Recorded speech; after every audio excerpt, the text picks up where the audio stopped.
Rassie Rasmus has rolled the dice and made wholesale changes, complete wholesale changes. Just 7 players that were involved last weekend, keeping their spot in the match day 23. It's an all new backline, completely new backline. It's a new captain. It's a new front row. It's a new lock combination. It's a new look loose trio. It's a 5-3 split on the bench, which features 3 uncapped players. And very much just completely chopped and changed what we saw in the first test. So Rassie Rasmus has resisted the temptation on the back of a poor performance in the second half against Italy to go against the sort of team that they had basically been brewing and basically had pretty much decided 2 weeks ago when they announced to the internal squad the team for the first test as well as the second test. And it looks like they've pretty much stuck with their guns regarding those decisions. Salman Murat will captain at the side on Saturday. Pieter-Steph du Toit is back. And the biggest news is that Willie le Roux will make his 100th appearance for the Boks on Saturday. And will pretty much lead them out and down in Gqeberha. So before we look at it, please do smash a like on the video. Please do subscribe to the channel as well. And that is not the right team. Give me 2 seconds. Here we go. There we go. That is the team that we are looking at. So big call across the side. Let's get into it, shall we? So in the front row, Thomas du Toit gets a start next to Malcolm Marx and Wilco Louw. So keeping it relatively safe in that front row, Thomas du Toit, direct replacement for Oxenchair. He drops down to the bench, but then we see 2 new locks in the form of Salman Murat and Ruan Nokia. So none of the usual sort of 4 involved this weekend. Surprised almost not to see something like an Archie Snyman involved. So not a lot of experience at lock. Malcolm Verstappen is into the side. At the moment, it looks like Sia Khaleesi's niggle is a little bit more serious than initially feared, and they said that they are currently trying to manage him, which probably means if this was a game against the All Blacks, for example, they might risk him, they might sort of push him in, but they're not going to take an unnecessary chance in the circumstances. As a result, Marco Verstappen gets a 3rd start in a row. He's being really given an opportunity to try and stake a claim here. Big news that Pieter-Steph du Toit is back and will start in the number 7 jersey. Jasper Wiese starts in the 8. So changes at lock, but apart from that, a very experienced pack.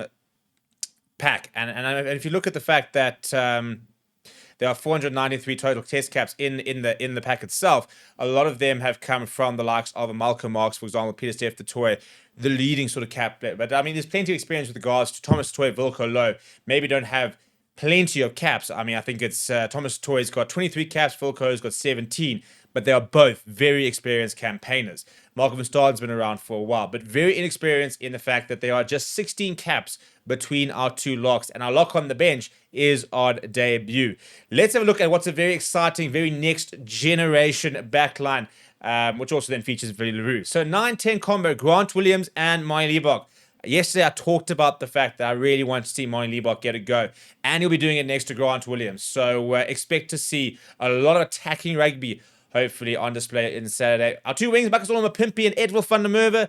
The experience of Makazole Mapimpi, and then Edwil van der Merwe, who's making his 2nd appearance, was man of the match on his debut a little over a year ago against Wales, and unfortunately, due to an injury, then did not play another game for the Boks. But a big opportunity for him to have a go at staking a claim for the jersey, really.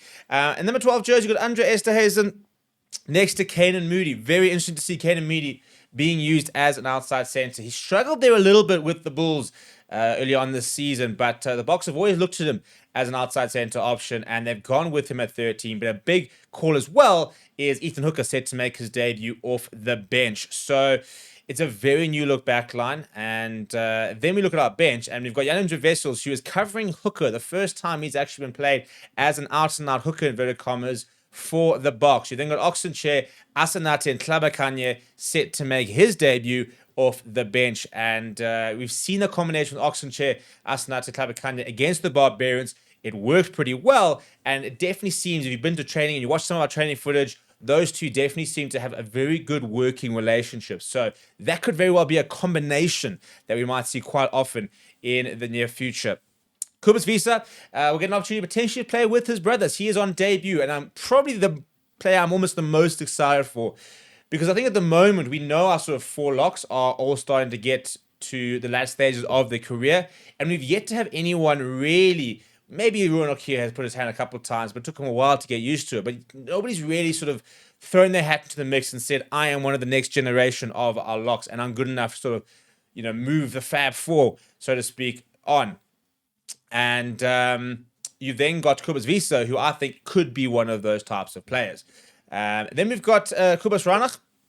Sorry, actually, let's talk about Evan Lewis. Evan Lewis, an opportunity, number 20 jersey, can cover 6 and cover 8 as well. So he's an opportunity to try and stake a claim. And then you've got Kubas Ranach, Sasha Famigomazulu, and Ethan Hooker. So Ranach and Oxen Cheer, your experienced players on the bench. But I mean, Kubas Ranach, the most experienced those two got 80 caps of the 98 on the bench. So just 18 caps between Andrew Vessels, Asnat Klabakanya, Kubas Visa, Sasha Famigomazulu, and Ethan Hooker, because you've only got Evan Ruiz, Sasha, and Jan Hendrik, who are actually capped on the bench. So Sasha covering sort of 15, 12, 10 as well there, so very important to this bench. And then you've got Ethan Hooker, who can cover 13 as well as 12 and both wings. So you've got options across there, so it'll be the nice thing about this is that it gives the Box a lot of opportunities to, for example, rotate or sort of change sort of players as they kind of want to, because they've got different options in their different positions.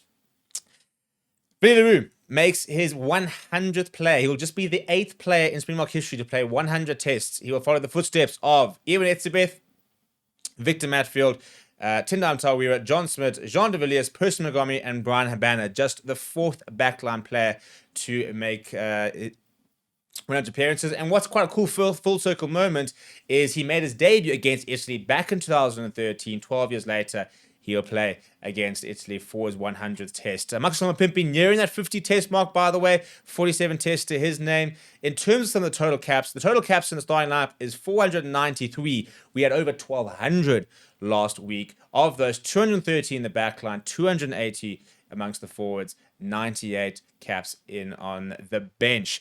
The average caps per player in the back line is 30. In the forwards, 35. The average caps per player on the bench is 12. 3 uncapped players is going to do that to you. What do we think?